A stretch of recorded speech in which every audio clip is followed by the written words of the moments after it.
Little example. Now, looks pretty frightening, I know. I bought it.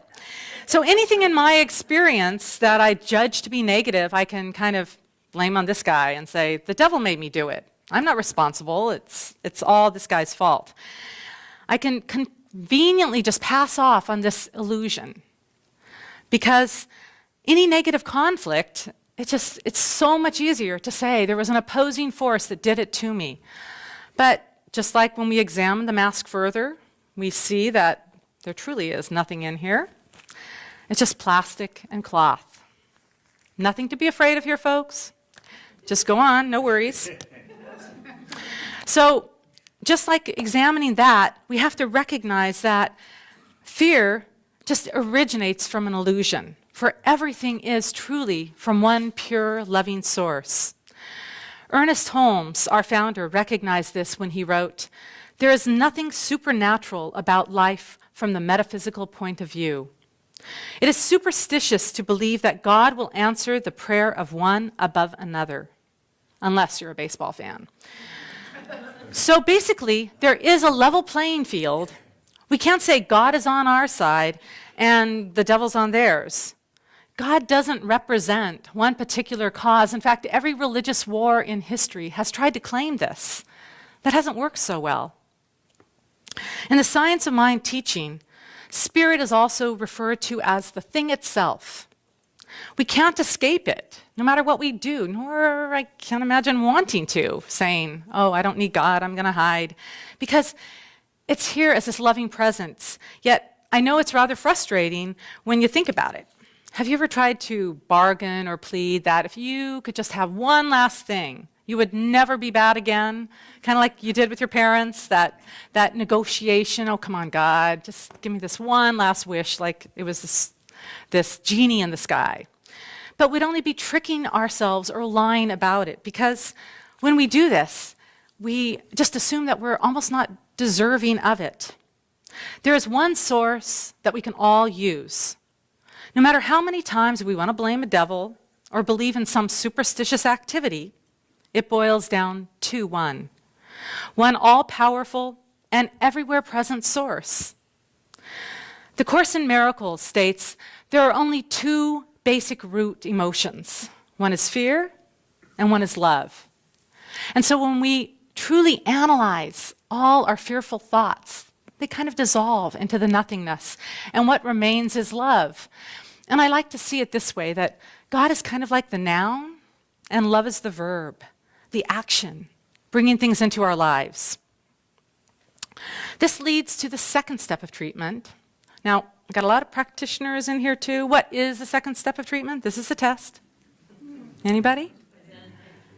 Unification. Yes, unification, where we recognize that we are totally connected with this source. It's kind of like we are the waves on the surface of the ocean of spirit. Some of us appear as giant tsunamis, whereas others are just mere ripples, just different expressions of that one. And while we don't contain all the particles of God in just us, just like the ocean, it doesn't have all of its stuff in one wave, but we all contain those inherent particles of God within us. We are divine beings. We are all equally accessing this one and only power of a loving presence. It might look like it's kind of outside of us, as if we were kind of peering through this window, looking into something, but it's truly informing us of our own thoughts and beliefs about it. We are looking at the same thing, but merely seeing our own reflection, kind of like a mirror. In Ram Dass's book, The Polishing Mirror, he states, when you are identified with your soul, you not only reflect God's light, but you also become a mirror for others to find their souls. This is why it's so important to be a clear reflection of spirit. Since we truly are all one with all that we see out there, I would like you to now think of some favorite place that you like to go to. And just get in touch with that. Close your eyes if you want to, but maybe it's a place you meditate. Maybe it's sitting along a mountain stream. Maybe it's sitting at the beach. Maybe it's walking the Camino. Maybe it's staring into the eyes of a loved one.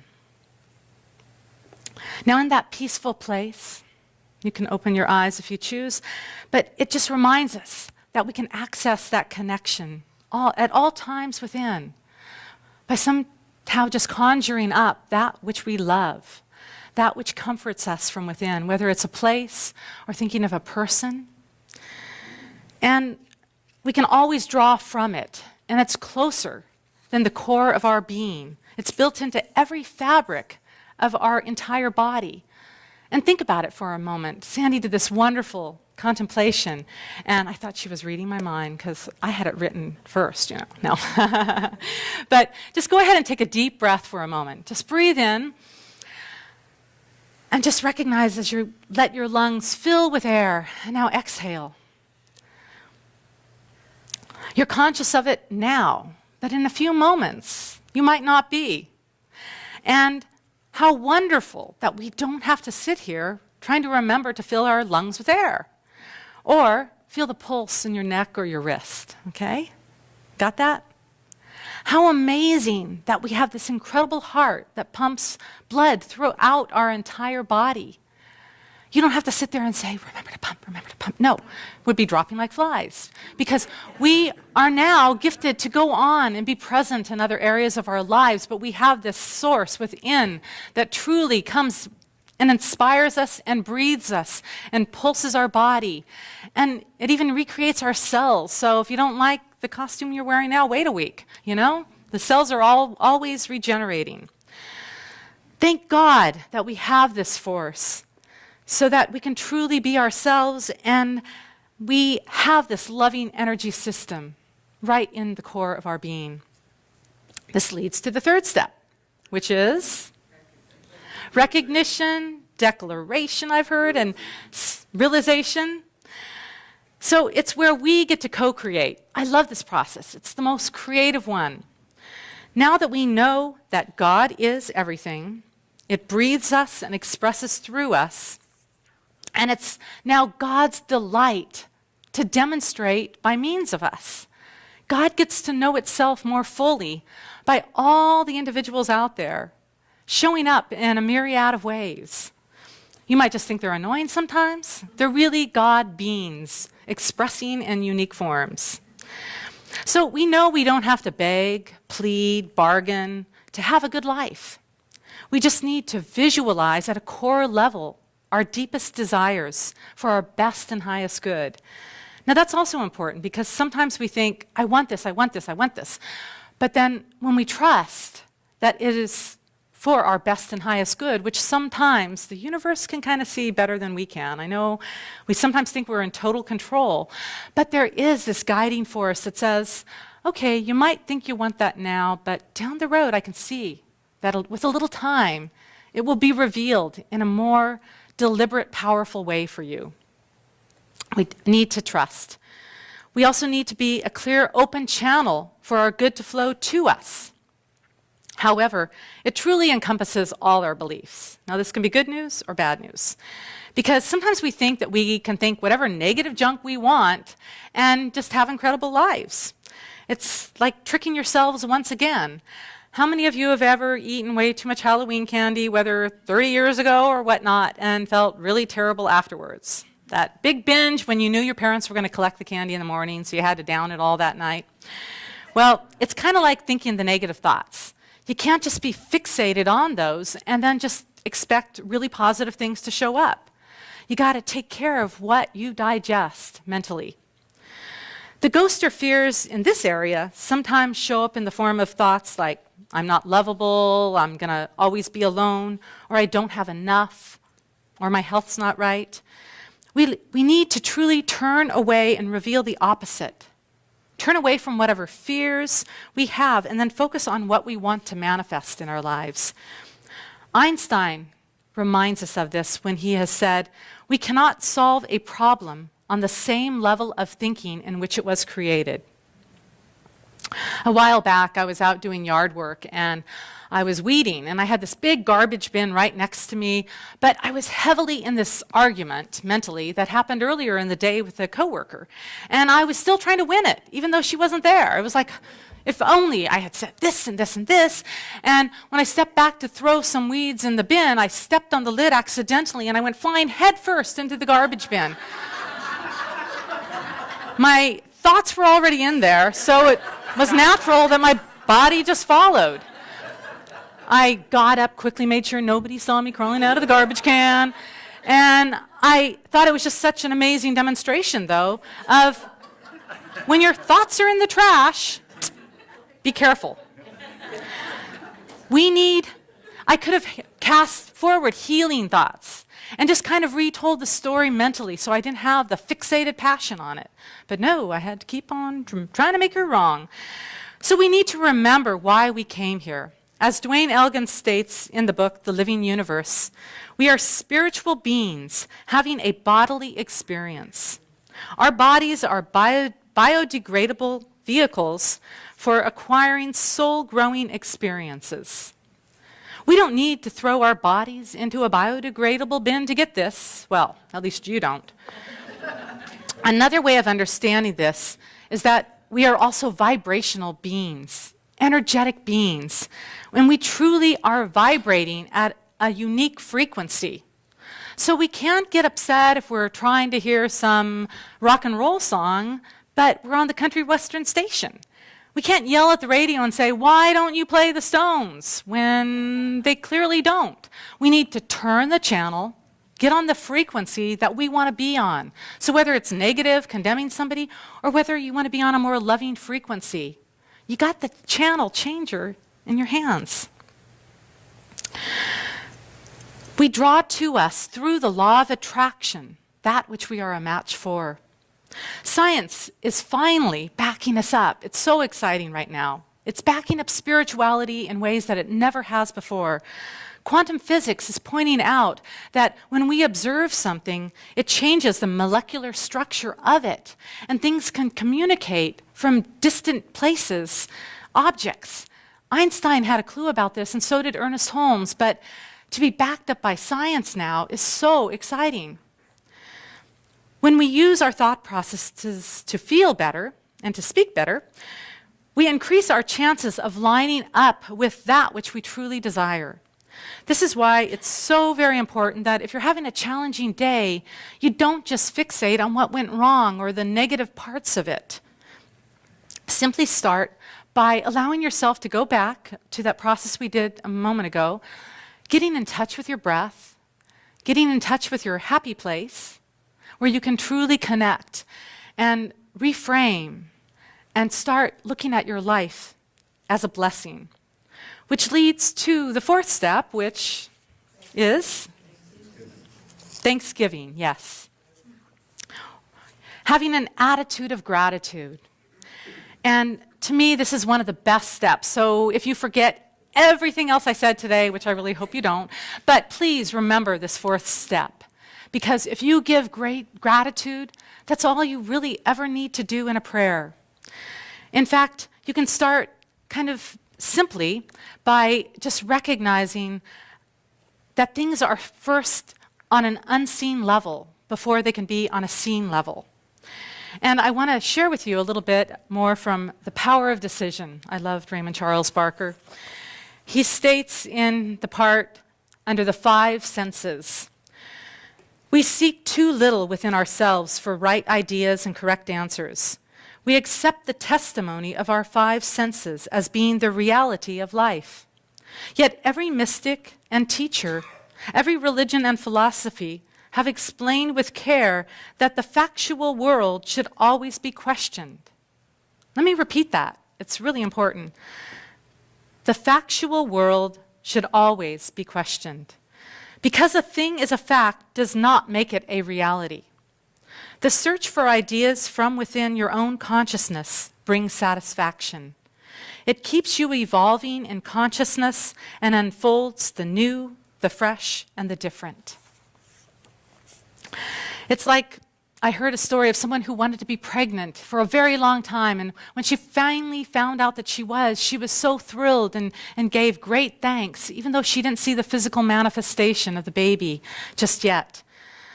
So, too, are we here to celebrate that which we desire in our lives, despite whatever gestation period it might need to go through? We each came here with a completely unique ingredient that adds to the magnificence of the whole. So be grateful. You might not understand how all the pieces fit together yet. You're kind of wondering, now wait a moment, that happened and then that happened. We don't need to make sense of it all. We just need to trust. So start generally with that trust. Like before you get out of bed in the morning, first of all, be thankful that you even woke up. And then start breathing that air and giving thanks for your body when you move it. And then when you put your feet on the floor, give thanks for just being able to stand. So a quick review now. Step 1, we recognize that there is only one power everywhere present, and we're one with that power. We're unified with it. Step 3, we get to specify and co-create and declare that which we want to manifest in our lives. Step 4, we give great thanks. And who knows step 5? Release. Yes, release and let go, which is also when we proclaim, and so it is. Don't hang on to doubts, questioning whether it will work. Go do something else. After a treatment, shift your energy, refocus, go skip or eat an ice cream cone. When you struggle to try and make something happen, you often push it away. So you're not supposed to look at your clock 5 minutes later saying, why isn't this happening? I brought a leaf to remind me of an experience I had, because for a while now I've kind of superstitiously believed that if I caught a leaf, it was good luck. Anybody else out there want to confess that with me? No? Okay, just me. Well, I was getting so bad about it that I'd like dive in front of small children trying to catch it, knock over animals, almost got hit by a car. And I realized this is crazy. I should not be so fixated on catching a leaf for good luck. How silly. And so when I let that go, the other day I was just walking along, appreciating the beauty around me. Don't stand in front of a leaf blower, by the way, either. It doesn't work. But I was walking along just truly in love with life. And I looked over and I noticed a leaf had fallen right in the nook of my arm. I didn't even notice it until it was there. And it was such a great reminder to me that when I took out of trying to make it happen, then I allowed it to come. After the first 4 steps, all we need to do is know and let go. Maybe let that be your mantra for the day. I chose the song Thriller to walk in with because ultimately life is a thrilling adventure that we can't get wrong. We just need to tweak our beliefs sometimes and realign a bit. But be gentle. We're not here to beat up on ourselves for not demonstrating what we want right away. We're not in some giant costume contest. We pretend to have control so we can play in life a bit, and yet, like being on a roller coaster, we get to experience the thrill of the ups and downs. We get to scream about things that, ultimately can't really hurt us when you get down to it. It will all work out in the end. You're here to enjoy the ride, regardless of whatever costume you've decided to don this time around. I do have one very important caveat, however. Treatment cannot be just a once-a-year ritual like Halloween. It is something that you truly need to practice on a daily basis. So before you get out of bed in the morning and before you go to sleep at night, remember at least one of these steps and just go through it. And then allow the miracles, which truly aren't miracles, they're daily gifts, they're daily treats from Spirit. So I want to let you know that you all truly do deserve the best and highest good. And so I've brought with me today a bunch of treats because you've all manifested them on some level. There's chocolate caramel, and I've been told that I really can't pass them out in the sanctuary because of the new chairs. But feel free to have them afterwards. They'll be out at the foyer because I want you to all know how deserving of the treats of life you are worthy of. And hopefully you'll demonstrate far more than a kiss. There's hugs out there too.